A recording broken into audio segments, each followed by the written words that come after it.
गोपीजन वल्लभा गिरिवरधारी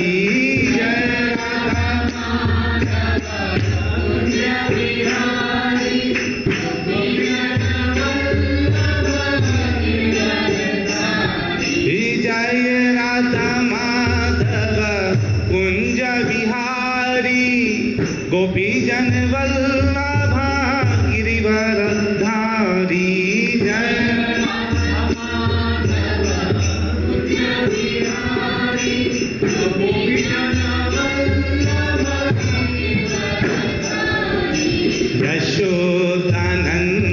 यशोदानंदन व्रज जन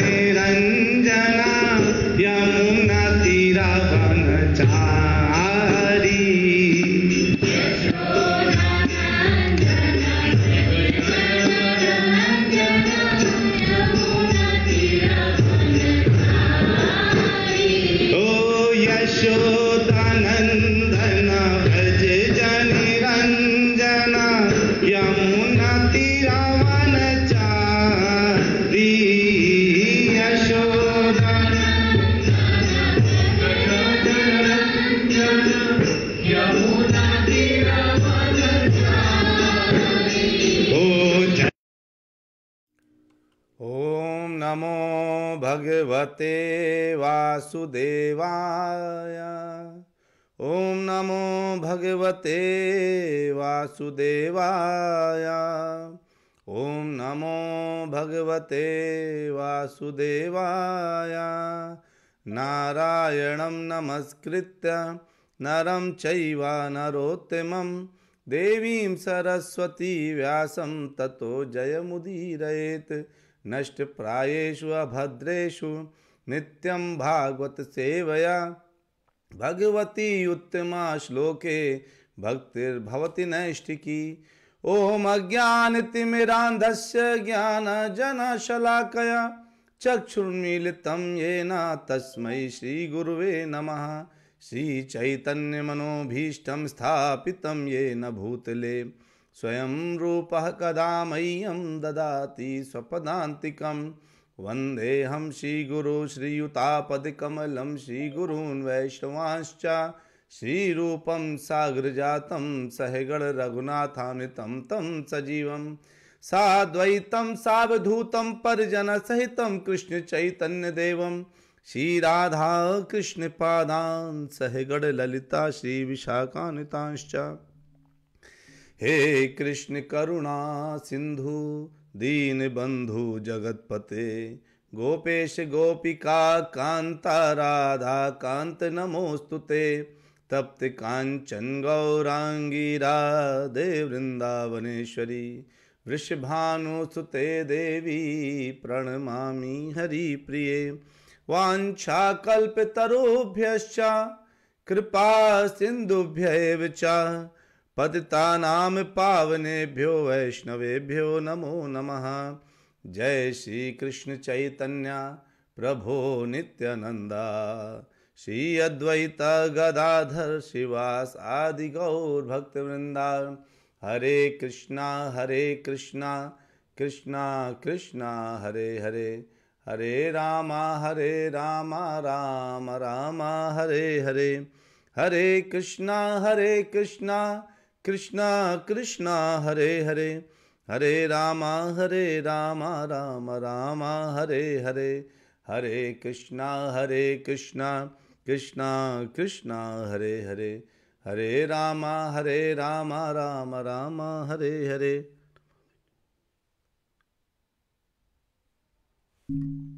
हरे कृष्णा।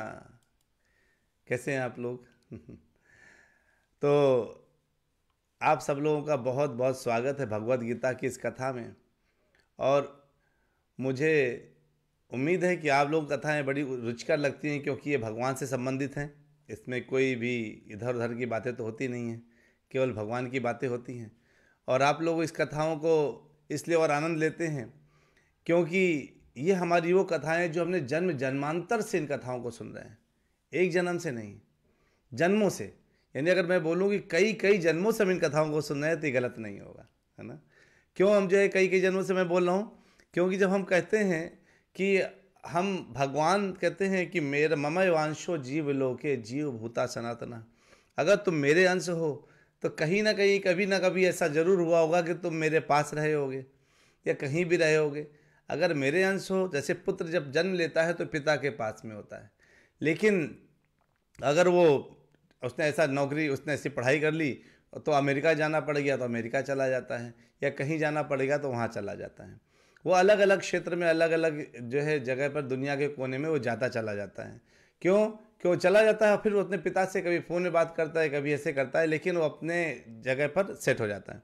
वैसे ही भगवान कहते हैं तुम लोग मेरे अंश हो, लेकिन चूंकि तुम जो है जा कर के अपनी अपनी पढ़ाई की वजह से किसी को ऐसा पढ़ाई मिल गया कि हाँ मैं स्वतंत्र रह कर के ज़्यादा खुश हूँ, तो आप स्वतंत्र रह करके आप एक्चुअली बंधे हुए हैं, तो आप ज़्यादा खुश नहीं है। लेकिन यहाँ पे आकर के हम सोचते हैं कि हम खुश हैं क्योंकि हम अपने डिसीजंस खुद ले सकते हैं, हमें ऐसा महसूस होता है। जबकि हम अपने डिसीजंस खुद नहीं ले पाते, हमारे डिसीजंस कोई और ले रहा होता है। जैसे हमने भगवत गीता में 11वें अध्याय में देखा था, जब हम संपूर्ण भगवत गीता देख रहे थे, कि उसमें किस तरह से भगवान ने कहा था, देखो अर्जुन, ये सब कुछ मैंने पहले से ही सबको मार रखा है, अभी जो है बस तुम्हें निमित्त बनना है। तो हमारे डिसीजंस ऑलरेडी लिए जा चुके हैं। क्योंकि हम लोगों ने कुछ ऐसा काम किया है कि हमको यहाँ आना पड़ा। लेकिन आप सब लोग, हम सब लोग अगर एक नियमित रूप से किसी नियम को पालन करते हैं, भगवान का नाम लेते हैं, भगवत गीता का पढ़ते हैं, भागवत को पढ़ते हैं या सुनते हैं, तो भगवान के हम डेली एक कदम आगे बढ़ के जा रहे हैं। अब जिसने जितनी कथाएं सुन ली, जिसने जितनी कथाओं को सुना ध्यान से, उसने उतने कदम चल दिए, सोचिए। और भगवान की तरफ पहुँचते पहुँचते, क्योंकि भगवान बहुत दूर नहीं है, हमें लगता है भगवान बहुत दूर है, भगवान बहुत दूर नहीं है एक्चुअली। क्यों? देखिए, जैसे यहाँ से कानपुर जो है, मान लो यहाँ से कानपुर 500 किलोमीटर है। अगर मैं एक कदम आगे बढ़ूँ तो, और कानपुर वहीं रखा रहे, तो कानपुर क्या होता है, हम एक कदम बढ़ेंगे तो हमने केवल एक कदम की दूरी तय करी। लेकिन भगवान कहते हैं कि जो मेरी तरफ एक कदम आगे बढ़ाता है, मैं उसकी तरफ 1000 कदम आगे बढ़ाता हूँ। तो सोचिए, अगर आप 1 किलोमीटर चलते और कानपुर 1000 किलोमीटर इधर शिफ्ट होने के लिए चलने लगता, तो आपके पास 2 मिनट में आ जाता है। यानी तब कानपुर दूर नहीं है ना? तो भगवान दूर नहीं है। भगवान की तरफ अगर हम एक कदम भी आगे बढ़ाते हैं तो भगवान वहाँ से पूर्ण फुल फोर्स से इस तरफ आते हैं। तो भगवान हमसे दूर कैसे हो गए? नहीं हुए ना। तो आज जो है भगवत गीता का दूसरा अध्याय शुरू होगा, और उस अध्याय के पहले मैं आप लोगों को एक चीज़ ज़रूर बताना चाहता हूँ कि आज एक मैंने कुछ माता जी प्रभु जी लोगों को पिंग भी किया था, कॉल भी किया था, तो उसमें, और मुझे पता था आप लोग आने वाले हैं, तो मैं एक ये बोलना चाह रहा था आप सबके सामने। कथा शुरू करने के पहले ही मैं अनाउंस कर देता हूँ कि ये जो हम देख रहे हैं, गौ गोविंद सेवा परिवार है हमारा ये, और हम इस्कॉन से जुड़े हुए हैं।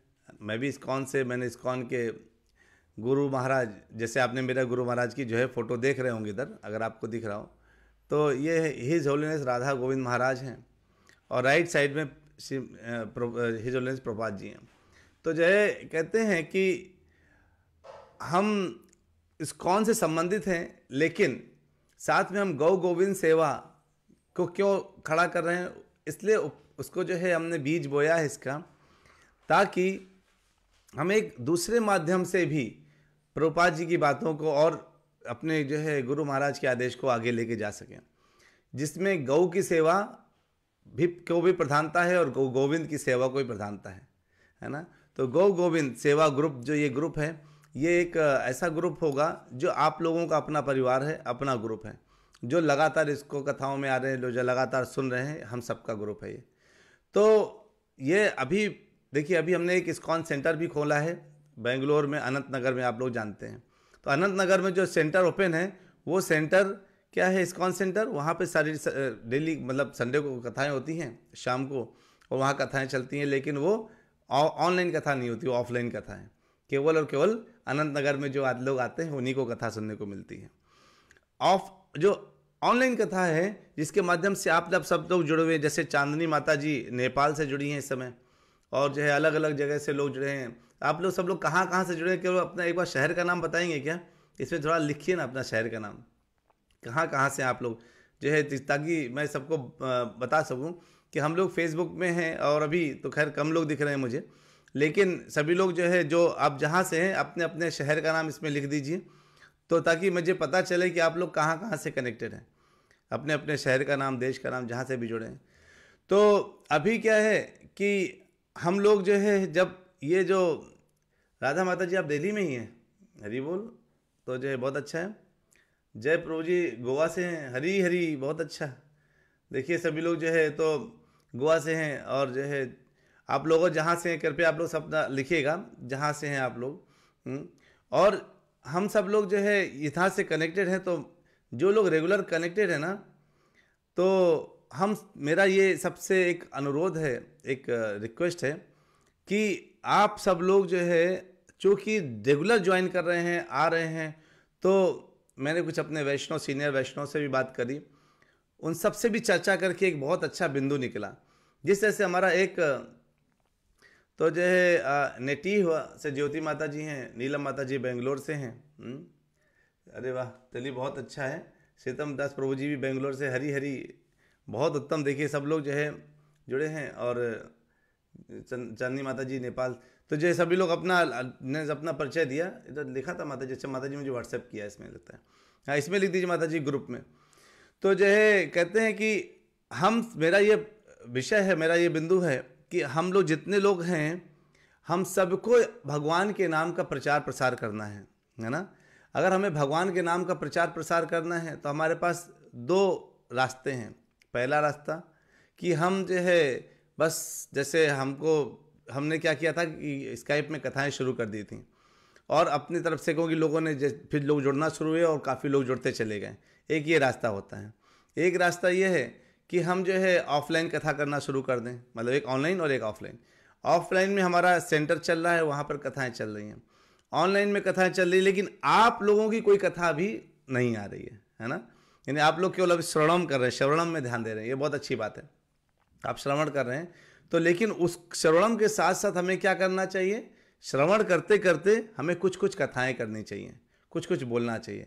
लेकिन कथा करने के लिए कहाँ जाएंगे, या तो इस्कॉन में बैठ करके आप कथा करिए, लेकिन इस्कॉन में बहुत अच्छे अच्छे कथावाचक हैं, और हमें उनकी कथाओं को सुनना चाहिए। वो लोग बहुत एक्सपीरियंस हैं, कथावाचक हैं, और बहुत गहराई तक जाते हैं। या जब तक हम उस गहराई तक ना पहुँचें, हम इस्कॉन के प्लेटफॉर्म में बैठ करके कथाएं नहीं करनी चाहिए, नहीं तो पता चला हम कुछ अपनी कथा सुना देंगे। तो हम जो है, लेकिन अगर तो हमने क्या प्लान किया है कि हम एक टीम का गठन करना चाहते हैं, ऑनलाइन टीम का गठन। जैसे लोग अलग अलग क्षेत्र से हैं, तो वो जो एक टीम ऐसा बने जो ऑनलाइन टीम बने, और वो ऑनलाइन टीम, जैसे आप सब लोग डेली, मैं देख रहा हूँ पिछले 1 साल से आप सब लोग रेगुलर कथा सुन रहे हैं, तो अब आप लोग भागवत भी सुनी है, भगवत गीता भी सुना है, काफ़ी आप लोगों को अब अंडरस्टैंडिंग हो रहा होगा कि तत्व क्या है। तो हम एक ऐसा ऑनलाइन टीम गठन करें जिसमें सभी लोग जो है अपनी उस चर्चा को, जो हम लोग ऑनलाइन करने वाले हैं, इस चर्चा को लोग अच्छे ढंग से सुन करके, समझ करके। मेरी आवाज़ आ रही है ना सबको? हाँ, तो अब जैसे जो ऑनलाइन करेंगे, please ping the people map coordinate of Anant Nagar ISKCON centre. ठीक है श्रीतम दास प्रभु जी, 100%। हम जो है इसमें मैं शिल्पी माता जी से अनुरोध करूंगा कि आप कृपया जो है इसमें मैप डाल दीजिए इसमें, ताकि जो है आपको मैप मिल जाए। मेरा इसमें कनेक्शन अभी चला गया है, मैं 1 सेकेंड कनेक्ट कर लूँ। तो जो है कहते हैं मैं 1 सेकेंड मुझे दीजिए, मैं थोड़ा सा इसमें जो लाइव प्रोग्राम है उसमें ताकि मुझे आपके मैसेज मिलते रहें। तो जो है हम लोग क्या, अभी जो सेंटर है और सेंटर के साथ साथ जो ऑनलाइन ये गठन होगा, उसका क्या उद्देश्य होगा? उसका उद्देश्य केवल और केवल एकमात्र यही होगा कि हम यहाँ से लेकर के विश्व के कोने कोने तक गौ गोविंद का प्रचार करें, कि भगवान का जो है, और प्रभुपाद जी के जो उनके जो बातें हैं, उन सबको आगे से आगे स्प्रेड करें। तो कुछ चीज़ें जो हम इस्कॉन के अंदर रह करके कर सकते हैं, इस्कॉन के अंदर रह के करेंगे। और जैसा कि मैं तो सभी लोग, मेरे इस्कॉन के जितने लोग हैं वही सब जुड़े हैं मेरे साथ इसमें गौ गोविंद में। तो क्या जो गौ गोविंद का उद्देश्य क्या होगा? जैसे गौशाला खोलना, और गौ गोविंद का स्कूल क्या उद्देश्य होगा? लोगों को प्रचार प्रसार करना। और गौ गोविंद के बहुत बड़ा जो है एक उद्देश्य है, जिसमें लोगों के लिए रहने के लिए व्यवस्था करना अलग अलग धामों में, ये सब रहेगा, गौ गोविंद का जो है उद्देश्य रहेगा। लेकिन हमको जो है, जो अभी जो कथाएं सुन रहे हैं ना, हम सबको एक टीम बनाना है। हम सब एक टीम में रह करके उस टीम में अपने अपना ग्रुप को जो है अपने अपने एरियाज़ को डिस्ट्रीब्यूट करना है। और ऑनलाइन के लिए ऑफलाइन किसी को कनेक्ट होने की जरूरत नहीं है, ऑनलाइन ही हम लोग प्रचार प्रसार करें और लोगों तक भगवत गीता पहुँचाएँ, भागवत पहुँचाएँ, लोगों के अंदर हृदय में क्या प्रेम डालें, किसके प्रति, भगवान के प्रति प्रेम डालें। अभी जो हम भौतिक प्रेम है ना, वो प्रेम बहुत क्षणिक होता है। भगवान के प्रति जो प्रेम है ना, वो अनंत रहेगा। अगर भगवान के प्रति प्रेम नहीं होगा, देखिए पिछले 2 साल से डेली कथाएं कर रहे हैं हम, आप अगर सुन रहे होंगे तो अब 2 साल हो गए, डेली नित्य कथा चल रही है। तो जब तक वो अंदर से जज्बात नहीं होंगे ना कि मुझे भगवान के लिए कुछ करना है, हम कभी कर नहीं सकते। भगवान के लिए करना चाहते हैं तो ही करेंगे, नहीं तो यहाँ उलझन में उलझे रहेंगे। कुछ लोग आजकल, एक छोटा सा वीडियो वायरल हो रहा है, वो लोग कह रहे हैं कि जो है, कोई कहते हैं अरे कब तक मोदी, कब तक योगी रहेगा, मैं तो जो है जब आएगा तो डरो डरो हमसे डरो। ऐसे ऐसे पता नहीं कौन कौन से वीडियो वायरल होते हैं। लोग अपने अपने ऐसे ऐसे संस्थाएं बना रहे हैं जिसमें लोगों का नुकसान करने का प्लान बनाए कि मैं कैसे नुकसान करें। लेकिन हम लोग जो हैं, जो वैष्णव होते हैं, वो सबका फायदा करने का प्लान करते हैं कि किस तरह से सभी का फायदा हो। कोई जुड़े तो उसको क्या मिलना चाहिए, केवल और केवल भगवान का भगवत प्रेम मिलना चाहिए। उस भगवत प्रेम का प्रचार प्रसार करने के लिए हमें बिल्कुल कदम पीछे नहीं करना चाहिए, क्योंकि भगवान ने भगवत गीता में बोला है कि मुझे वो बहुत पसंद है जो भगवान का प्रचार करता है, जो मेरा प्रचार करता है। अब भगवान का प्रचार कैसे करेंगे? भगवान ने किसका प्रचार किया है? भगवान ने गौ का प्रचार किया है। आप देखिए अपनी सारी लीलाओं में भगवान ने गौ को अपने साथ रखा है। उनको मुरली बजाकर उनको खुश किया करते थे, उनका पालन पोषण किया करते थे, उनको गौ को प्रसन्न करते थे। गौ, गोप, भगवान, गोपियां, इनको प्रसन्न करने में ही उनका भगवान को आनंद मिलता है, बाकी किसी में आनंद नहीं मिलता उनको, बाकी सब कुछ तो उनका ही है।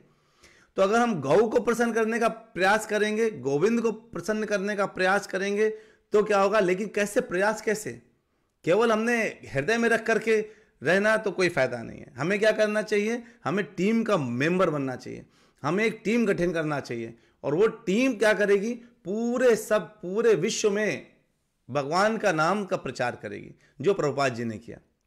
प्रभुपाद जी ने अकेले किया, उन्होंने इस्कॉन बनाया, इस्कॉन में हजारों लोग जुड़े, वो आगे प्रचार करते जा रहे हैं। सब लोग प्रचार, हमें अपने धर्म का प्रचार करना चाहिए। हमारा धर्म क्या है? हमारा धर्म है गौ रक्षा, गौ सेवा, कृष्ण सेवा। और भगवान कहते हैं सब सर्वधर्मान परित्यज्य माम एकम शरणम व्रज।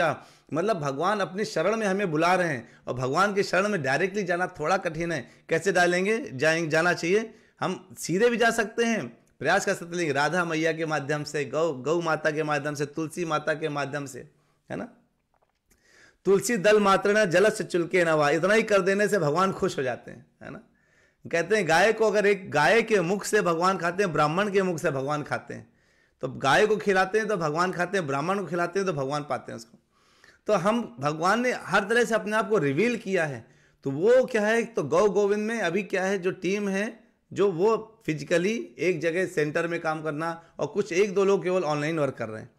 मैं चाहता हूँ ऑनलाइन के लिए जितने लोग आप लोग रेगुलर हैं, उन सबको क्या करना चाहिए? सबको साथ आना चाहिए। तो देखिए आपको शायद मिल गया होगा एड्रेस नीचे, अगर आप 100 एकेडमी ऐसे डालेंगे तो आपको गूगल मैप मिल जाएगा प्रभु जी। तो जो है, अगर हम सब लोग एक ग्रुप में आ जाएं और एक ग्रुप बनाए, जितने लोग अभी सुन रहे हैं, अगर एक ग्रुप बनाएं और अपना अपना एरिया चुन लें और विश्व के कोने कोने में जा करके हम इसका प्रचार प्रसार करें, तो क्या होगा? अगर हम इसका प्रचार प्रसार करेंगे तो वहाँ हर जगह से लोग जुड़ना शुरू करेंगे, और कुछ जब जुड़ना शुरू करेंगे तो गौ का भी प्रचार होगा, गोविंद का प्रचार होगा, प्रभुपाद जी द्वारा दिए गए भगवत गीता का प्रचार होगा, भागवत का प्रचार होगा। लोगों के अंदर क्या आएगा? चेतो दर्पण मार्जन होगा, उनके चित्र के दर्पण का मार्जन होगा, सफाई होगी। हम उस चित्र के दर्पण का अगर हमने किसी व्यक्ति के मार्जन कर पाए, हमारा काम हो गया, सीधे गो बैक टू गॉडेड। हम अपने से हट करके, मेरा परिवार, बस मुझे कमाना है अपने परिवार के लिए, अपनी पत्नी के लिए, मुझे सेवा करना, केवल इसके लिए पूरा फैमिली का सेवा करना है। इसके अलावा हमें क्या करना है? पूरे विश्व की सेवा करनी, जो प्रभुपाद जी ने किया। अगर शिला प्रभुपाद जी ने अगर ऐसा नहीं किया होता तो आज हम लोग इतना बड़ा बड़ा बात बोल नहीं पा रहे होते। उन्होंने हमें इस काबिल बनाया ताकि हम बोल करके इतने बड़े फोरम में ये बात बता सकें कि हमें क्या करना, हमारा लक्ष्य क्या है ना। हमारा उद्देश्य है भगवान के नाम का प्रचार प्रसार और गौ सेवा, गौ रक्षा, ये हमारा लक्ष्य है। जीवन में एक लक्ष्य अपनाइए। नौकरी करना, परिवार का पालन पोषण तो भगवान स्वयं कर देते हैं, वो तो करना ही करना है, उसको छोड़ना नहीं है। पर भगवान ने अर्जुन से ये नहीं कहा कि तुम छोड़ करके भाग जाओ और जाओ जंगल जाओ। नहीं नहीं, भगवान ने ये नहीं कहा। कि भगवान ने कहा राज्य संभालो, ध्रुव से बोला राज्य संभालो, प्रहलाद महाराज से बोला राज्य संभालो, ये सब कुछ करो, लेकिन क्या करते करते मुझे सेंटर रखिए। अगर तुम सब जंगल चले जाओगे तो मेरा प्रचार कौन करेगा? अगर तुम सब जंगल चले गए तो मेरा प्रचार प्रसार कौन करेगा शहर में रह करके? प्रभुपाद जी विदेश चले गए। प्रभुपाद जी को पता है कि अगर वो विदेश नहीं जाएंगे तो विदेश तक भगवान का नाम कैसे जाएगा। तो जो ज्ञान रखते हैं उनको कोने कोने में जाना चाहिए। इसलिए मैं एक ऑनलाइन जो ग्रुप है गठन है, टीम का गठन करना चाहता हूं। उसमें अगर आप लोग, जैसे मैं देख रहा हूं नीलम माता जी हैं, संतोषी माता जी हैं और ज्योति माता जी और श्रीतम प्रभु जी, जितने लोग अभी मुझे दिख पा रहे हैं, मैं मैसेज ज़्यादा नहीं देख पा रहा, मुझे सबके नाम दिखते नहीं फेसबुक में, जिनके मैसेज आ रहे हैं केवल मुझे उन्हीं को देख पा रहा हूँ। तो जितने लोग हैं वो, अगर हम सब वैष्णव मिल करके एक ग्रुप बना लें, ऑनलाइन ग्रुप, और गौ गोविंद के कॉन्सेप्ट को सब लोग समझें कि गौ गोविंद में क्यों सारे वैष्णव लोग इस्कॉन में, जैसे इस्कॉन बेंगलोर में कुमार स्वामी लेआउट वाले जो इस्कॉन है उसमें मेरा सर्विस रहती हैं, और उनमें भी सब लोग इसको जो है प्रमोट करते हैं, कहते हैं हाँ आपको ऐसा करना चाहिए। तो अगर ऐसा क्या खास बात है कि हम इतना सब कुछ करके इतना जो है, अगर सब लोग इसको एक्सेप्ट कर रहे हैं, कह रहे हैं हाँ ये बहुत अच्छा बिंदु है, तो हम उसमें थोड़ा चर्चा करें, उसमें एक टीम बनाएं और इसका प्रचार प्रसार में थोड़ा समय, दिन का 5 मिनट 10 मिनट केवल प्रचार प्रसार में दें। तो उस टीम में जो है राधा माता जी, नीलम माता जी, संतोषी माता जी, और जो चेतन राव प्रभु जी और जुगेश प्रभु जी, पुनीति माता जी, शिल्पी माता जी, है ना, जितने लोग कम से कम मैं देख रहा हूँ 12-13 लोग ऐसे हैं जो बहुत ही सीरियसली इसको जो है लेते हैं, है ना। तो सब लोग जो सीरियसली सुन रहे हैं इसको, मेरा सबसे यही उम्मीद है, सबसे यही रिक्वेस्ट है कि आप लोग जो है इस टीम के मेंबर बनिए, सदस्य बनिए। और मेरा मोबाइल नंबर जो है मैं इसमें आपको पिंग कर दे रहा हूँ। आप लोग जो है जिसको सब, वैसे तो मेरे ख्याल से आप सबके पास मेरा मोबाइल नंबर होगा, तभी मैं डाल दे रहा हूँ। अगर किसी प्रकार का कोई प्रश्न है पूछिए, और इस ग्रुप में आकर के हमारे इस ऑनलाइन एक जो कमेटी होगी उसके आप लोग पूर्ण अच्छे से मेंबर बनिए। तो देखिए ये मैंने मैसेज अपना पिंग कर दिया है, ठीक है। तो ये मेरा मैसेज जो है आ गया आप लोगों के पास। और जो है जो लोग जिनको जो है अगर कोई प्रश्न है इस विषय में तो हम इस पर चर्चा करेंगे। लेकिन मेरा एक आप लोगों से अनुरोध यही है कि आप लोग कृपया इस विषय को जो है बहुत ही गंभीरता से लें, क्योंकि जीवन बहुत छोटा सा बचा है।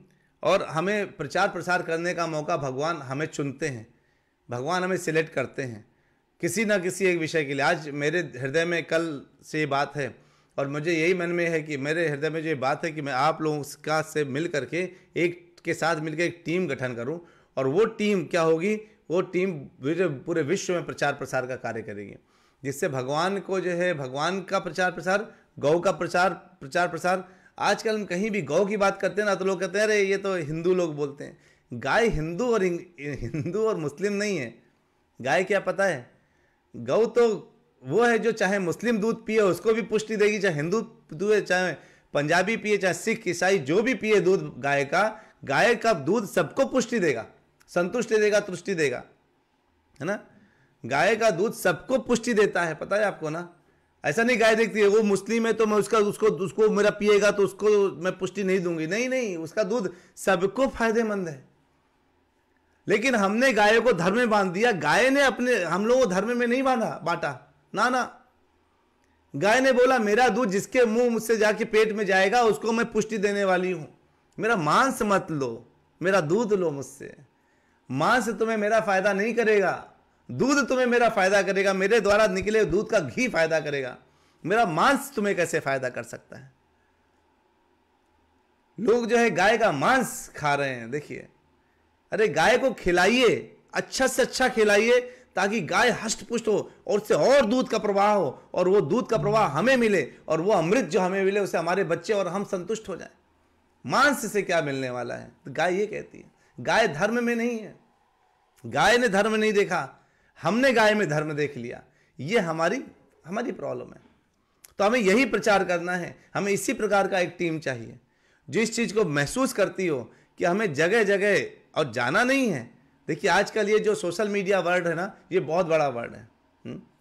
हम सबको केवल जो है सोशल मीडिया में रह करके अपने आप को, और जो बहुत ही उत्साहित लोग हों उनको ही जो है भगवान की सेवा में जरूर लग जाना चाहिए, क्योंकि हमारा जो उत्साह है, जो हमारा जो बल है, वो भगवान की सेवा के लिए ही होता है।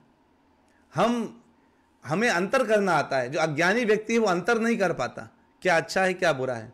तो भगवान कहते हैं जो ज्ञानी व्यक्ति है ना, उसको अपने कर्मों से बताना चाहिए, देखो मैं ये कर रहा हूं, देखो ये मैं कर रहा हूं, इसको जब आप करोगे, तो जब वैष्णव करता है ना तो लोग देखते हैं और उनको देख के उसको फॉलो करते हैं। हमें उनको फॉलो करना चाहिए। आप लोगों को ये विषय में मेरा बिंदु कैसा लगा ये मुझे जरूर बताइए अभी। और जो है सब ने इसको सुना, हम लोग इसके बाद में भी चर्चा करेंगे। जो जिनके पास मेरा फ़ोन नंबर है वो सब लोग मुझे कॉल कर सकते हैं, और मैंने अभी फ़ोन नंबर दे भी दिया है, और ये डायरेक्ट मेरा नंबर है, इसमें मुझे देने में कोई संकोच नहीं है। आप लोग इस नंबर को रखिए और ये नंबर में आप मुझसे डायरेक्ट कांटेक्ट करिए, अपने सारे प्रश्न मुझसे पूछिए। जैसे मैं नीलम माता जी ने मुझसे एक प्रश्न पूछा था, भगवान की अंतरंगा शक्ति और बहिरंगा शक्ति में क्या अंतर है, तभी हम आज कथा में माता जी इसको लेंगे। तो जब आपके पास नंबर होता है तो जो है आप लोग उस चीज़ को शेयर कर सकते हैं, अपने प्रश्न उत्तर को आदान प्रदान कर सकते हैं। कभी कभी मैं अपने दूसरे सर्विसेज में इतना बिजी होता हूँ और व्हाट्सएप में इतने मैसेज लगातार टन टन टन टन आते रहते हैं कि कई मैसेज नीचे चले जाते हैं, तो मैं वो देख नहीं पाता कभी कभी, उसके लिए क्षमा कीजिएगा। लेकिन जब मैं एक बार पूरा नेविगेट करके देखता हूँ कोई इंपॉर्टेंट मैसेज तो नहीं है, तो मुझे दिखता है उसमें किसका कौन का मैसेज इंपॉर्टेंट है। तो कभी कभी मैसेज मिस हो जाते हैं, क्योंकि मैं बहुत लोगों के साथ ग्रुप में जुड़ा हूँ, तो बहुत मैसेज ऊपर नीचे होते रहते हैं। तो अगर ये जैसे नीलम माता जी का बहुत अच्छा, संतोषी माता जी का बहुत अच्छा, तो आप सब लोगों ने जब बहुत इसको अप्रिशिएट करते हैं, तो हम सब एक टीम का पार्ट बनने वाले हैं। और उस टीम में हम जो है पूरे ऑनलाइन प्रचार प्रसार में लगेंगे, और मैं आप लोगों से सबसे बात करके इस चीज़ का पूरा प्लान करेंगे कि कैसा इसको करना है। तो जो है तो कहते हैं सीतम प्रभु जी कि great thought process, I will be connected to this consider effort for गौ सेवा। हरि बोल प्रभु जी, बहुत बहुत धन्यवाद। आप जैसे परम वैष्णव लोग अगर साथ में रहेंगे इस क्योंकि ये जो प्लान है, जो सोच है, ये भगवान द्वारा आती है। कि भगवान कहते हैं मैं बुद्धिमानों की बुद्धि हूँ। जब हम सोचते हैं तो हम लोग, मैं कई साल, जैसे आप लोग जानते हैं 5-6 साल से कथा कर रहे हैं हम लोग, भागवत गीता की जगह जगह प्रचार प्रसार कर रहे हैं, नगर संकीर्तन कर रहे हैं। इलेक्ट्रॉनिक सिटी बेंगलोर को अपना हब बनाया हुआ था, जिसमें जो है उसी वजह से हमें इलेक्ट्रॉनिक सिटी में एक सेंटर ओपन करने का मौका मिला। तो भगवान ने जो है हमें हर तरह से बल दे रहे हैं, बुद्धि दे रहे हैं, क्षमता दे रहे हैं। आप जैसे सभी महान वैष्णव लोग हमारे साथ, सब लोग साथ साथ जुड़ के कार्य करने का प्रयास कर रहे हैं। ये भगवान की ही एक परम लीला है। और आज जो है आप लोग जितने लोग सुन रहे हैं वो सब परम सौभाग्यशाली क्यों हैं?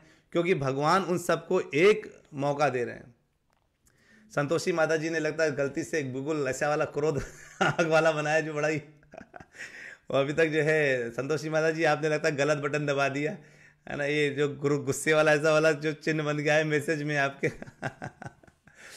तो जो है ऐसा है। तो हम लोगों को जो है क्या है, तो बहुत बहुत धन्यवाद। आप लोगों ने मेरी इस बात को सुना।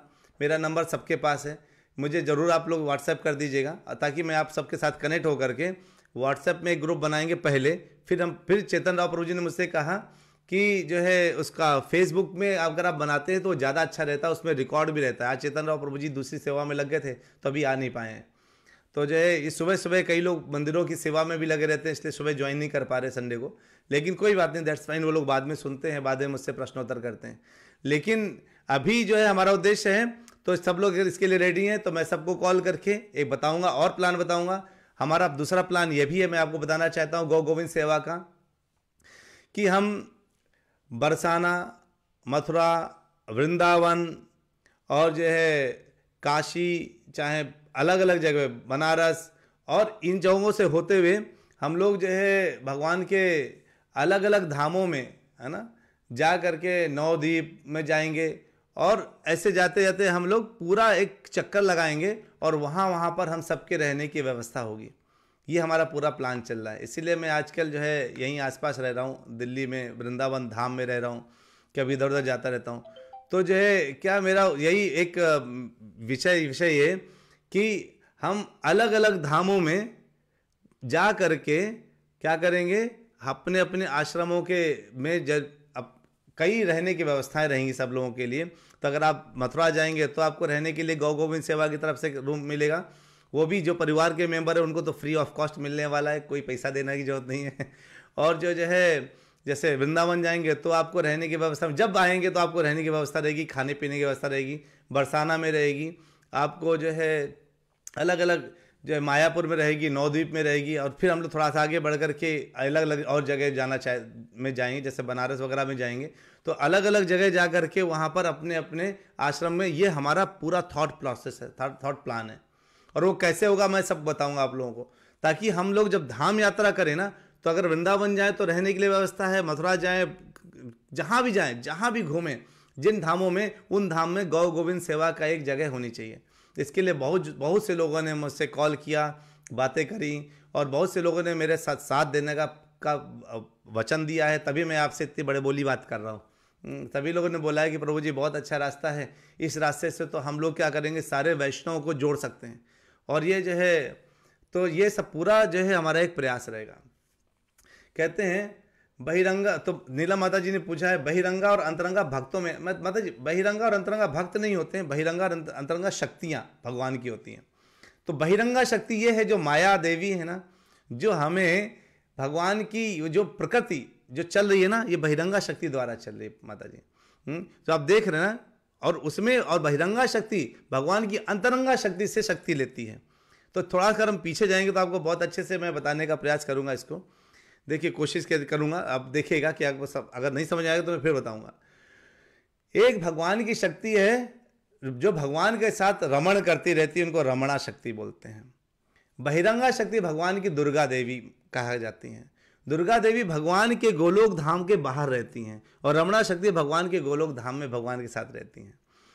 जो बहिरंगा शक्ति हैं वो राधा रानी से, यानी कि रमणा शक्ति जो है भगवान की है, उनसे शक्ति लेकर के इस प्रकृति को, यानी जो आप देख रहे हैं ना, ये पूरा ब्रह्मांड है, उन ब्रह्मांड को जन्म देती हैं।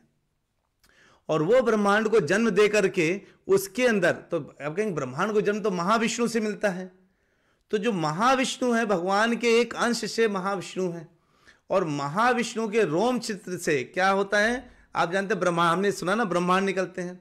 लेकिन थोड़ी थोड़ी कथा अगर ब्रह्म संहिता को देखें पीछे से, तो भगवान जब महाविष्णु प्रकृति को बनाना चाहते हैं ना, आगे सृष्टि बनाना चाहते हैं, तो केवल वो अपने एक दृष्टि से देखते हैं, बहिरंगा शक्ति को दृष्टि से, एक दृष्टि देखते हैं। और जब देखने का मतलब क्या होगा, वो डायरेक्टली देखते भी नहीं, कह सकते हैं उनकी जो एनर्जी है ना, भगवान की जो ऊर्जा से, उससे शंभु बनते हैं, शंभु। और शंभु और दुर्गा जो है वो मिलकर के क्या बनाते हैं, उनका संग से ब्रह्मांड जन्म लेते हैं, और ब्रह्मांड आते हैं, वो उसके अंदर पूरे जो प्रकृति के लिए आवश्यक जितनी भी चीजें हैं वो सब उस ब्रह्मांड के अंदर धीरे धीरे पनपती हैं, और पनप करके फिर उसमें ब्रह्मांड के अंदर जब पनप जाते हैं सब कुछ, तो जा करके जो है महाविष्णु गर्भोदशाई विष्णु के रूप में उसी फॉर्म, उसी ब्रह्मांड के अंदर प्रविष्ट कर जाते हैं। और जब उसमें प्रविष्ट करते हैं तो उनके नाभि से ब्रह्मा जी निकलते हैं, है ना, ब्रह्मा जी निकलते हैं, और उन्हीं गर्भोदशाई विष्णु का ही एक अंश बन जाते हैं क्षीरोदशाई विष्णु। तो उनसे क्षीरोदशाई विष्णु निकलते हैं, और जो है ब्रह्मा जी निकलते हैं, ब्रह्मा जी से के भ्रकुटियों के बीच से शिव निकलते हैं। तो ऐसे करते हैं, इस तरह से सबका सब विकास करते हैं। लेकिन जो ब्रह्मांड के जिस प्रकृति का पालन पोषण जो चला रहा है ना, यानी ये दुर्गा, ये दुर्ग है, समझ लीजिए, इसके अंदर जो घुस गया करके वो दुर्ग में आ गया, तो वो दुर्गा जो है बहिरंगा शक्ति है। और जो हर व्यक्ति जिस शक्ति से चलता है, यानी कह सकते हैं जैसे हमारे अंदर जो शक्ति है वो भगवान के अंदर क्या है, अंतरंगा शक्ति, जो भगवान की पूरी रक्षा, भगवान को हमसे छुपा के रखती हैं, है ना। तो वो भगवान अंतरंगा शक्ति हमसे छुपा के रखती हैं भगवान को। लेकिन जो भक्त होता है, प्रेमांजना चरित भक्ति विलोचने ना, प्रेम के अंजन से भगवान को देख लेता है, समझ लेता है, और इससे से भगवान को जान जाता है। तो भगवान की अंतरंगा शक्ति भगवान को आनंद देती है, भगवान की बहिरंगा शक्ति हम जो प्रकृति में बंधे हुए लोग हैं ना, हमको प्रकृति से बांध कर रखती है, और वो हमें महसूस होता है कि हमें आनंद मिल रहा है, हम प्रकृति का भोग रहे हैं, हम उसको खींच पाते हैं। तो ये सब जो है ये है। तो माता जी ये गहरा अंतर था बहिरंगा शक्ति और अंतरंगा शक्ति में। तो बस ये मान के चलिए अभी के लिए अंतरंगा शक्ति भगवान की अपनी शक्ति है, जो भगवान जिससे आनंदित होते हैं, और बहिरंगा शक्ति कौन सी है? जिसमें प्रकृति को संभालने वाली शक्ति है, वो बहिरंगा शक्ति है, जिसमें जिनके गुणों से हम प्रभावित होते हैं, जो हमको बांध कर रखती है। ठीक है माता जी, तो अभी आपको समझ आया? तो अब हम लोग लेने वाले हैं 2.1 भगवद गीता, है ना। 2.1 में क्या है? देखिए अभी इस समय क्या यहाँ तक क्या सीन था? यहाँ तक ये था कि अर्जुन बिल्कुल दुखी होकर ऐसे बैठ चुका है और कहता है मैं युद्ध नहीं करूँगा। तो संजय क्या बोलते हैं? संजय उवाचा। इसको जो है आप ना श्लोका को जब हम लोग पढ़ते हैं ना, तो आप लोग पूर्ण फोकस होकर के श्लोका को अपने मन में या बोल करके, जैसे अभी आप बैठे ना, तो आसपास कोई बैठा तो उनको जो है बोल करके सुनाइए। तम तथा कृपयाविष्टम अश्रुपूर्णाकुलेक्षणम विषीदन्तमिदं वाक्यम उवाच मधुसूदनः। क्या कह रहे हैं? संजय ने कहा तम, अर्जुन के प्रति, तथा इस प्रकार, कृपया करुणा से, आविष्टम अभिभूत, अश्रुपूर्ण आकुल, अश्रुओं से पूर्ण, ईक्षणम नेत्र, विषीदंतम शोकयुक्त, इदम यह वाक्यम वचन, उवाच कहा, मधुसूदना मधु का वध करने वाले कृष्ण ने। तो देखिए इधर दो चीजें आती हैं। पहला क्या है कि जो है केतन प्रभु जी कहते हैं वो सूरत से हैं, हरि बोल, हरि हरि। तो देखिए कहते हैं तम तथा कृपया विष्टम। अरे इस तरह से देखा अर्जुन इतना दुखी हो गया। आप सोचिए आपके सामने कोई बहुत दुखी होकर बैठ जाए ऐसे, अब मैं खाना नहीं खाऊंगा, अब मैं ऑफिस नहीं जाऊंगा, अब मैं स्कूल नहीं जाऊंगा, अब मैं काम नहीं करूंगा, अब मैं बिजनेस नहीं करूंगा, या कोई भी अब मैं नहीं करूंगा, और रोने लगे। तो आप कहे जैसे बच्चा आपसे बोल, जब आपके सामने मम्मी मैं स्कूल नहीं जाऊंगा मैं स्कूल, वहाँ टीचर डांटती है, मारती है, या कुछ भी कह सकते हैं, तो आप उसके ऊपर बड़े दया से देखते हैं, उसको गले लगा कर बोलते हैं। दो तरीके के से ऐसे बच्चों की डीलिंग होती है। एक होती है थप्पड़ मार के, क्यों नहीं जाएगा स्कूल, डंडे मार के जाना पड़ेगा, पापा जूता उठा के लेके आते हैं लेकिन दूसरे तरफ क्या होता है, कुछ माएँ क्या होती है, बच्चे गले लगा, क्यों नहीं जाएगा बेटा स्कूल, बताओ, देखो तुम्हें स्कूल जाने से तुमको ये मिलेगा, स्कूल जाने से तुमको वो मिलेगा, पढ़ाई करोगे तो तुम बड़े आदमी बन जाओगे, पैसा मिलेगा तुम एंजॉय करोगे, है ना। ये तो हम सिखाते ना, पैसा मिलेगा एंजॉय करोगे। तो बचपन से ही बच्चे एंजॉय करना सीखने लगते हैं। कैसे हमें एंजॉय करना, पैसा मतलब पहले नौकरी करना है फिर एंजॉय करना, यही बच्चों का लक्ष्य बन जाता है। लेकिन माँ बड़े प्यार से सिखाती हैं और फिर बच्चा मोटिवेटेड होता है और मोटिवेटेड होकर के स्कूल चला जाता है। और इसी तरह से यहां पर क्या है, यहां पर भगवान कह रहे हैं, जब अर्जुन ने बोला कि जो है अब मैं युद्ध नहीं करूंगा, मेरे सामने मेरे परिवार वाले लोग खड़े हैं, इतना जो है सब इतना ऐसे ऐसे लोग मेरे सामने खड़े हुए हैं जिनको मैं कभी गुरु बोलता था, जिनको दादा बोलता था, जिनको नाती पनाती बोलता था, ऐसे लोग साहब मैं इनके सामने इनको मारूंगा, मैं युद्ध नहीं करूंगा, हे मधुसूदन। अब इधर संजय ने भी इनको मधुसूदन बोला। मधुसूदन मतलब इस समय क्या है, इस समय अर्जुन के हृदय में जो बात आ रही है ना, वो बात क्या कर रही है, उसको इस तरह से बांध दिया है कि उसका उस बातों का उन विषय का अंत होना, मरना जरूरी है। तो जो अब क्या अर्जुन के ऊपर क्या आ गया, अज्ञान रूपी असुर आ गया। प्रभुपाद जी कहते हैं, श्रील प्रभुपाद कहते हैं कि अर्जुन के अंदर अज्ञान रूपी असुर आ गया है। अब वो जो अज्ञान रूपी असुर है, तो जिस तरह से मधु का भगवान ने वध किया था, वैसे ही अर्जुन के अंदर जो अज्ञान रूपी असुर आया है ना, उसका भगवान को वध करना चाहिए, या करेंगे, है ना। तो जो क्यों, क्योंकि उसने अज्ञान रूपी असुर ने उनको दूर कर रखा है। किससे दूर कर रखा है अज्ञान रूपी असुर ने? अज्ञान रूपी असुर ने उसको भगवान की जो आदेश है ना, उससे दूर कर दिया है। तो जब जब हमारे हृदय में अज्ञानता आएगी, हम भगवान की बात से दूर होते चले जाएंगे, है ना। और जब हमें ज्ञान बढ़ेगा तो हम भगवान के और पास चलते चले जाएंगे। तो कहते हैं कि भगवान जो लेकिन अब ये दुख क्यों होता है? दुख पता है क्यों होता है? हम जब भौतिक पदार्थ के प्रति अपनी करुणा रखते हैं तब हमें दुख होता है, नहीं तो हमें दुख नहीं होगा। हमारे आंसू तब बहते हैं, अरे मेरा सामान चोरी हो गया, अरे मेरा मोबाइल गिर गया, अरे मेरा ये हो गया, अरे मेरा वो हो गया। ये जो भौतिक जो नुकसान है ना, जिनको हम बोलते हैं भौतिक नुकसान, वो भौतिक नुकसान ऐसे नुकसान होते हैं जिसकी वजह से हमारे हृदय में हमें दुख होने लगता है ना। या तो कह सकते हैं जब हम, अब नुकसान किसको मानते हैं, मान लीजिए जो मोबाइल आपका था ही नहीं। हम कई बार सुनते हैं ना, उस बस के एक्सीडेंट होने से 100 लोग, 50 लोग, 20 लोग मारे गए, वो खाई में गिर गई, बस वहाँ पे ये हुआ, आप लोग क्या कहते हैं, अरे बहुत बुरा हुआ। लेकिन उसी बात क्या करते हैं, चाय चुस्की लेते हैं, अगला न्यूज़ सुनने लगते हैं, है ना। और हम लोग क्या करते हैं, हमारा यही आदत है हमारी, यानी हम बड़ी बड़ी बुरी खबरें सुनते हैं। क्यों? उसकी खबर के बाद हमारी चाय की चुस्की चल रही है, न्यूज़पेपर आगे चल रहा है, लेकिन हमारे ऊपर कोई फर्क नहीं पड़ रहा। हम रोने नहीं लगे, बता बस गिर गई। लोग कहेंगे क्या हुआ, अरे वो बस गिर गई, उधर खाई में गिर गई, 20 लोग मर गए। अरे तो तुम्हारा कोई था क्या उसमें? नहीं मेरा कोई नहीं था, लेकिन पता नहीं कौन कौन मर गया। कि पागल है क्या? जब तुम्हारा कोई था ही नहीं उसमें, तो बस में गिर गई, तो उसमें तुझे इतना दुख क्यों हो रहा है? लोग ऐसे आदमी को पागल बोलने लगेंगे। क्यों? क्योंकि उस बस जब खाई से गिरी थी, तो तेरा उसमें संबंधित कोई व्यक्ति नहीं था, है ना। उसमें तुम्हारे संबंध का कोई भी व्यक्ति नहीं था। इसलिए क्या हुआ, उसको लगेगा अरे ये तो बस खाई में गिर गई, तो जो है उसमें मेरा संबंधित नहीं था, इसलिए मेरा ज्यादा दुख होने का बिंदु नहीं है। यानी इस शरीर के साथ जिसका भी संबंध नहीं है, उसका कुछ भी हो जाए हमें फर्क नहीं पड़ता। कि फर्क पैदा, है ना, कोई फर्क नहीं पड़ता।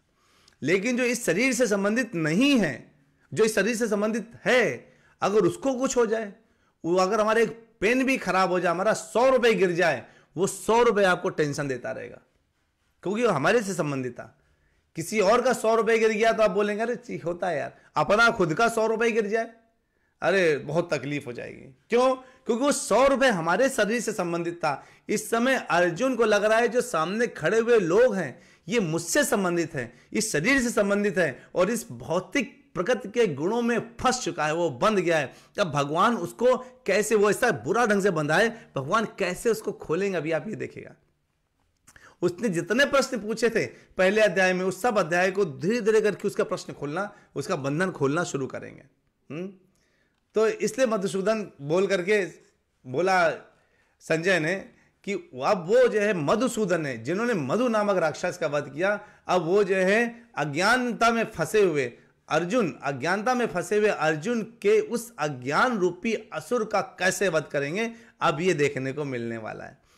तो अगर हमने भगवान की इन बातों को जान लिया, इसका मतलब है कि हमारे हृदय में भी जो अज्ञान रूपी असुर है उसका भी वध किया जा सकता है भगवान की इन बातों द्वारा। और जो अगर अब आपको पता है, जो इन छोटी छोटी, अरे ये मेरा जो है था चला गया, अरे मेरा इसमें नुकसान हो गया, इसमें मेरा फायदा हो गया, ये नुकसान और फायदा, नुकसान फायदा, ये जो नुकसान फायदा वाली बात है ना, ये शूद्र लोग करते हैं, है ना। जो है इस कपड़े के फट जाने पर दुख ही होता है, वो शूद्र होता है, वो शूद्र कहलाता है। मतलब वो वृथा ही करे, बर्बादी करे, वो वृथा ही जो है शोक करता रहता है। लेकिन अर्जुन तो शूद्र नहीं है ना, अर्जुन तो क्षत्रिय है, उसका तो यही काम है। वो तो जो है उसको ऐसा आचरण नहीं करना चाहिए। वो ऐसा आचरण करेगा तो क्या होगा, वो जो है अगर ऐसा आचरण वो करने लगा तो क्षत्रियों वाला काम कौन करेगा, है ना। अगर वैष्णव लोग ही कह दें अरे मैं तो गौ मांस खाता हूं, वैष्णव बोले कि अरे मैं तो गायों की कोई सेवा नहीं करना चाहता, अरे मैं तो भगवान को कोई सेवा नहीं, तो वैष्णव किस बात के, अपने आप में तिलक लगा के क्या फायदा। केवल तिलक लगा देने से आदमी वैष्णव नहीं बनता प्रभु जी माता जी। वैष्णव बनता है अपने कर्मों से, अपने आचार विचार से वैष्णव बनता है। वो तिलक लगा देना, कंठी पहन लेना, कुर्ता पहन लेना, धोती पहन लेना, अरे इतना पहन लेने से अगर कोई वैष्णव बन जाता तो आज हर जगह वैष्णव ही वैष्णव दिखाई देते, क्योंकि ये पहनने वाले ढोंगी बहुत मिलेंगे आपको, है ना। हमें जो है कैसा करना चाहिए, हमें हृदय से, हाँ मुझे कोई भगवान सर्विस दे रहे हैं, जैसे अभी मैंने आज आपको बात बताई कि आप लोग, हमें एक ऑनलाइन लोगों का टीम गठन करना है, तो उसमें जैसे विभा रानी माता जी भी आ गई, ये मेघा से बिहार से विभा रानी माता जी हैं, तो शायद मुझे कन्फ्यूजन, विभा रानी माता जी अगर आप जहाँ से आप बताइएगा, क्योंकि आप मुझे एग्जैक्टली पता नहीं, जैसे केतन प्रभु जी सूरत से हैं, आप लोग अलग अलग क्षेत्र से हैं, तो मुझे पता नहीं अभी आप जो है। तो कहने का ये मतलब है कि हम अपने अज्ञानता की वजह से दुखी होते हैं, ना कि भगवान की वजह से दुखी होते हैं, ना कि भगवान के जो है, भगवान तो हमें हमेशा सुख देने का प्रयास करते हैं। भगवान कहते हैं मेरे भक्तों को तो मैं आवश्यकताओं को हमेशा पूरा करता हूं, है ना, ठीक है ना। तो अब क्या है, अब हम इस अध्याय में क्या होगा, दूसरा अध्याय, इसको भगवत गीता का सार बोला जाता है। इसमें हमें इस अध्याय को सुनते सुनते के अंत तक आप लोगों के हृदय में आत्म साक्षात्कार का एक बीज पैदा होगा, एक प्रकाश प्रज्वलित होगा। वो आत्म साक्षात्कार का प्रकाश आपको क्या करेगा, लगातार आत्म साक्षात्कार का प्रकाश है वो आपको भगवान के पास तक बहुत कुछ ले जाने का प्रयास करेगा। ये अध्याय बहुत उत्तम है। अब इतना सुनने के बाद, देखने के बाद अर्जुन को वो दुखी बैठा है। और किस लिए दुखी बैठा है? क्योंकि भौतिक गुणों से फंस करके दुखी हो गया है। भगवान ने उसको खोलने के लिए सबसे पहला एक प्रहार किया। और वो प्रहार क्या था? वो प्रहार ये था। उस प्रहार को देखिए, भगवान ने कितना भयंकर प्रहार किया। श्री भगवान उवाच कुतस्त्वा कश्मलमिदम इदम, कश्मलम इदम, कुतस्त्वा यानी कुतस्त्वा, ऐसे भगवान ने पूछा कुतस्त्वा, कस्त्वा मतलब त्वा, कुतः त्वा तुम्हारे, तुमको कश्मलम, अरे कश्मलम गंदगी, इदम विष में समुपस्थितम, अनार्य कहते हैं अनार्य, जुष्टम, अस्वर्ग्यम, अकीर्तम करम अर्जुना, अकीर्ति करम अर्जुना, है ना। अरे भगवान ने बहुत ही जबरदस्त तरीके से जो है हड़की लगा कर बोला, कुतस्त्वा कहां से तुमको मिला, कश्मलम ये गंदगी कहां से मिली तुमको, अरे ये तो जो है तुमने ये कलमश कहां से आ गया तुम्हारे मन में, तुम तो ऐसे नहीं, तुम तो क्षत्रिय हो अर्जुन, तुम्हारे हृदय में कलमश कहां से आ गया। तो जैसे कभी कोई बोले कि मैं अब नौकरी नहीं करूंगा तो माता पिता डांट के बोलते हैं, अरे कहां से तुम्हारे हृदय में गंदगी आ गई नौकरी ना करने की, नौकरी नहीं करोगे तो खाओगे क्या। हाँ तो होता ना झगड़ा, बीवी बोलेगी पति से तुमने नौकरी कैसे छोड़ दिया है? तुम क्या करोगे फिर, अब तुम नौकरी नहीं करोगे। बड़ा भाई छोटे भाई से बोलेगा, छोटा भाई बड़े भाई को बोलेगा, मतलब जो भी परिवार के आपस में मानते हैं। इधर भगवान कृष्ण तो अर्जुन कहते हैं कि तुम्हारे लिए मेरा मांस उपस्थित है, बोला था ना, मैंने बताया था ना आपको। तो अगर जो है इस तरह से अगर इतना प्रेम करने वाले अर्जुन को भगवान ने जब देखा इतना रो रहा है, आंसू बहा बहा के रो रहा है, साधारण नहीं रो रहा था वो, आंसू बिल्कुल उसके ऐसे बह रहे थे, धाड़ धाड़ धाड़ धाड़ ऐसे रो रहा था वो। तो भगवान ने इसको इमीडिएट बेसिस में तुरंत ही सबसे पहले ये झड़का दिया, अरे तुम्हारे मन में कलमश आया कैसे, यह तो उस व्यक्ति के लिए, मनुष्य के लिए बिल्कुल भी अनुकूल नहीं है जो अपने जीवन के मूल्य को जानता हो। अरे तुम्हें लगता है कि तुम जो है पाप कर रहे हो, अरे तुम पागल हो। ये तुम इस कार्य करने से ना तुम्हें उच्च लोक की प्राप्ति नहीं होगी, ऊपर से अपयश अलग से मिल जाएगा। तुमको लगता है कि तुमको ये मिल जाएगा, तुम दया करके बहुत कुछ प्राप्त कर लोगे, अरे नहीं नहीं, बहुत बहुत गलत बोल रहे हो तुम। देखिए भगवान द्वारा बोला गया पहला पूर्ण श्लोक है। पहला श्लोक हमने बोला था, कब भगवान ने बोला था, जब पहले अध्याय में भगवान ने बोला था देखो इन कुरुओं को देखो, बोला था भगवान देखो इन कुरुओं को देखो, ऐसे करके भगवान ने बोला था। वो छोटा सा लाइन बोली थी, लेकिन उसमें भगवान उवाच करके नहीं था, उसमें संजय ने भगवान की लाइन को बता दिया था। यहां संजय भगवान की लाइन को बता रहे, लेकिन इस तरह से करके श्री भगवान उवाच। अब सोचिए ऐसा कोई दूसरा शास्त्र मुझे नजर नहीं आता जिसमें ये हो कि भगवान उवाच। हर जगह होता है गणेश जी उवाच, है ना, लक्ष्मी उवाच, अलग अलग जगह उवाच होते हैं, शंकर जी उवाच, लेकिन जो है उवाच इसमें भगवान उवाच है। किसके लिए? क्योंकि भगवान में और भगवान श्री कृष्ण में कोई अंतर नहीं है, यानी श्री कृष्ण ही भगवान है ना। कहते ना भगवान को कहते हैं ब्रह्म, परमात्मा, भगवान। अब ब्रह्म है अगर, तो ब्रह्म कौन है? ब्रह्म भगवान का ही, भगवान कहते हैं ना कि ब्रह्म का जो धारण करता है वो मैं हूं, यानी ब्रह्म धारण करने वाला व्यक्ति कौन है? वो मैं हूं। तो भागवत ने क्या बोला कि ब्रह्म कौन है, परमात्मा कौन है, भगवान कौन है, इसमें क्या है? कहते हैं 1 to 11 में भागवत में क्या कहते हैं? वदन्ति तत्तत्त्वविदस्तत्त्वं यज्ञानमदव्ययम् ब्रह्मेति परमात्मेति भगवानिति शब्द्यते। अरे जो 3 अवस्थाएं हैं ना भगवान की, क्या जो भगवान को 3 अवस्थाओं में लोग अनुभव करते हैं, किनमें? ब्रह्म में, परमात्मा में, और यानी ब्रह्म, परमात्मा और भगवान ये एक ही है। कह सकते हैं कि एक ही व्यक्तित्व है, यानी भगवान, परमात्मा और ब्रह्म। लेकिन मुख्य क्या है? भगवान। भगवान कैसे हैं? जो 2 हाथ पैर में मुरली बजाते हुए दिखते ना, यही हमारे भगवान है। ब्रह्म क्या है? ब्रह्म वो स्वरूप है जो भगवान का तेज है, यानी कह सकते हैं उस तेज की पूजा को कई लोग ब्रह्म को कहते हैं अरे भगवान क्या है? निराकार हैं, है ना।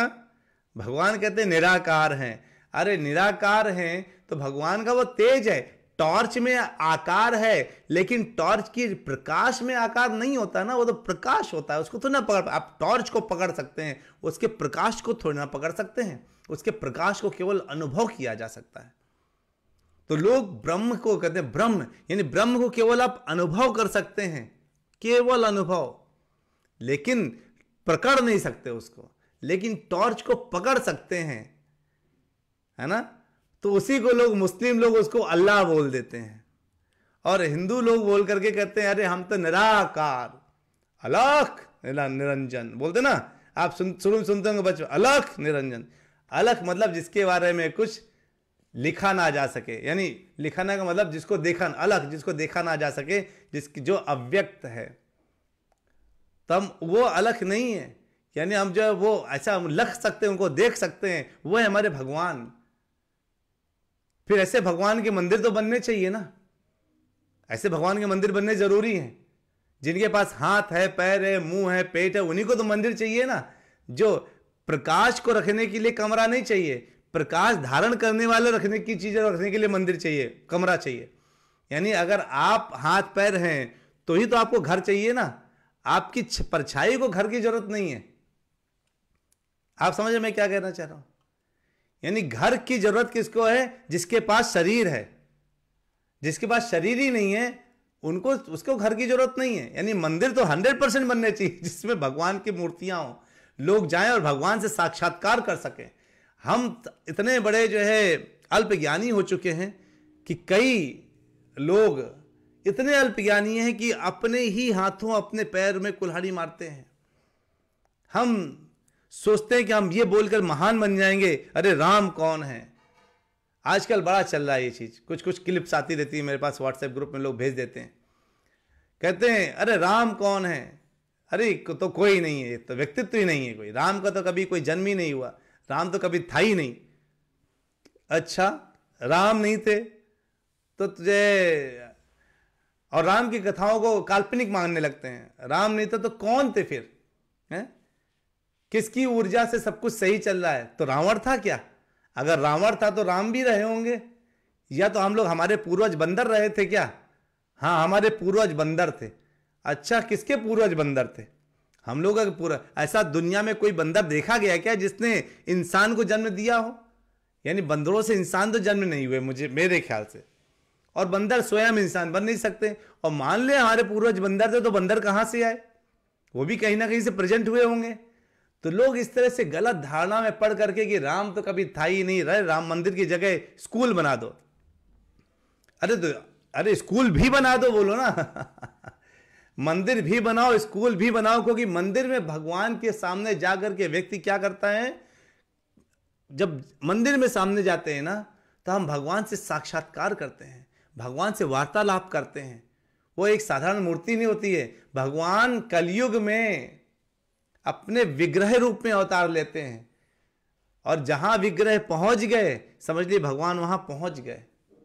भगवान कलयुग में ग्रंथ रूप में अवतार लेते हैं, शब्द रूप कृष्ण के रूप में अवतार लेते हैं। भगवान इस तरह से अवतार लेते हैं कलयुग में। भगवान स्वयं नहीं आते हैं, जब आएंगे तो विध्वंस कर देंगे। कल के रूप में जब आएंगे तो ये सब जो बोलने वाले हैं ना, ये सब सबसे पहले विध्वंस हो जाएगा, इनका कोई बचने वाला नहीं है। लोग अलग अलग तरीके की बातें करते हैं।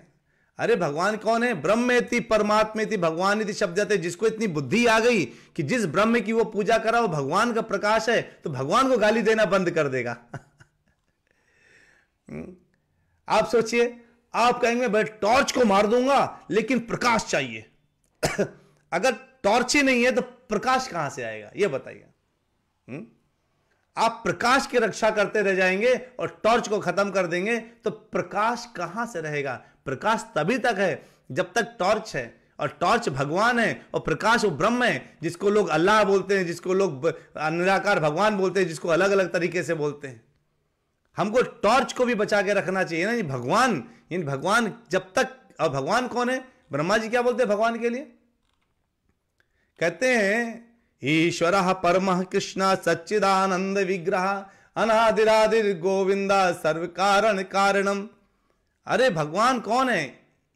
परम ईश्वर भगवान कृष्ण है, और कोई नहीं है। परम ईश्वर कृष्ण है, उन्हीं का तेज है जो ब्रह्म है। उस ब्रह्म को लोग अलग अलग नजरों से देख करके लड़ते रहते हैं। अरे क्या फायदा, क्या फायदा? कोई फायदा नहीं ना। एक गाय है जो खड़ी हुई है, मान लीजिए इस तरह से कि जब ऐसे इधर गर्दन करके खड़ी हुई तो उसका प्रकाश पड़ा तो उसमें उसमें गर्दन नहीं दिख रही है। अगर प्रकाश पड़ा तो उसमें गर्दन नहीं दिख रही है उस परछाई में, तो लग रहा है केवल 4 पैर हैं और बिना गर्दन की गाय है। ऐसा लगेगा परछाई में। जब अगर ऐसा मुंह कर लेगी तो गर्दन नजर नहीं आएगा। आप समझ पा रहे होंगे इसको।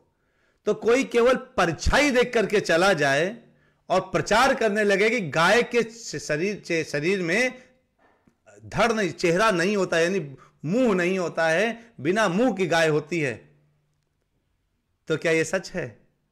नहीं सच है ये।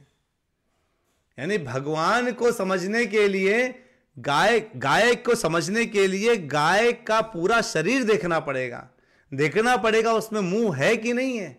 केवल परछाई देख करके हमने वही गाय मान ली और उसका प्रचार प्रसार करने लगे। और जब कोई बोले नहीं गाय में मुंह है, गाय मुंह है, ये ले गाय मुंह है, उससे झगड़ा करने लगे तो क्या फायदा होगा? उसके लिए शास्त्र पढ़ना पड़ेगा ना। केवल ऊपर ऊपर देख करके हम जो है भगवान को प्रचार को समझ नहीं सकते। भगवान को समझने के लिए शास्त्र पढ़ना पड़ेगा, है ना। भगवान कौन है? अरे जिनके पास समस्त धन है, शक्ति है, यश है, सौंदर्य है, ज्ञान है, त्याग है, ये सबसे युक्त जो व्यक्ति है वो भगवान है। और इस कलयुग में कोई ऐसा व्यक्ति है कि हाँ किसी के पास हजारों करोड़ों रुपए हो सकते हैं, लेकिन क्या वो सुंदर है? बंदर है सुंदर नहीं लगता, वो बंदर लगता है। और चलो सुंदर भी है तो क्या उसमें ज्ञान है जो समझ सके भगवान कौन है?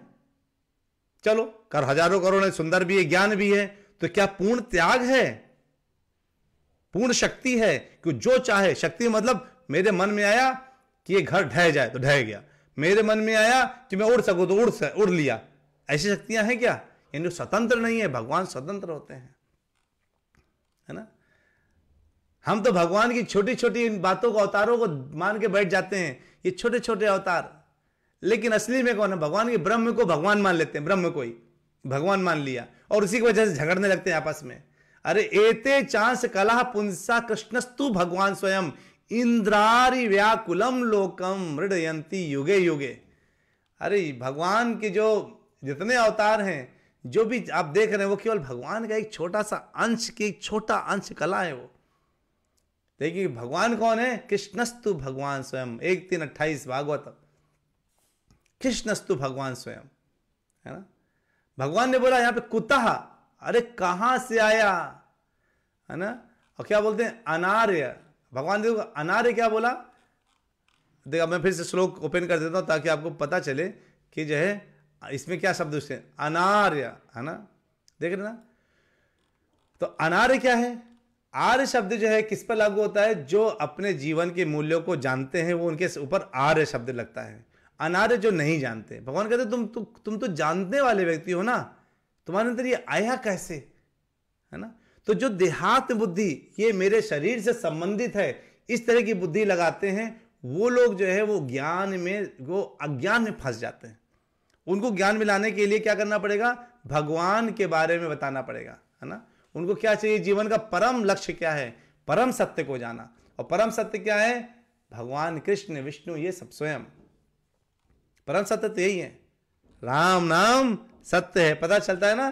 कब पता चलता है? कुछ लोग इतने भ्रम में हैं, कहते हैं अरे मैंने भी एक जगह था, 12-15 लोग बैठे थे, उनमें किसी माता जी ने बोला प्रभु जी आप एक छोटा सा, मैं ऐसे किसी बर्थडे पार्टी में गया था।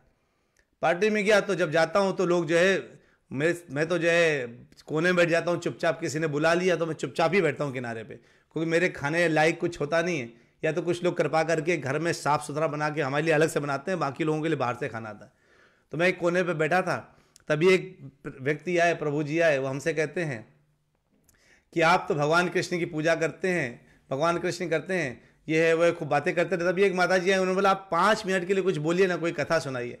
तो हमने उनको कथा सुनाई 5 मिनट के लिए, भगवान की कथा, जिसमें किसी अचानक दूसरी एक महिला जी ने बोला, माता जी ने बोला कि अरे ऐसे भगवान कृष्ण की पूजा करने का क्या फायदा जिसके पास 16,108 रानियां थी, जो स्वयं इतनी इतनी शादियां कर रहा, उसके फायदा क्या? सोचिए, ऐसे लोग भी पड़े हैं, महामूर्ख लोग, है ना, जो ऐसा भी सोचते हैं। अरे 16,108 रानियां थी, तो 16,108 रानियों के साथ वो एक साथ रहते थे। यही तो भगवत्ता है, जिनके पास सब कुछ अनंत है। अरे हम भी उनकी पत्नी हैं।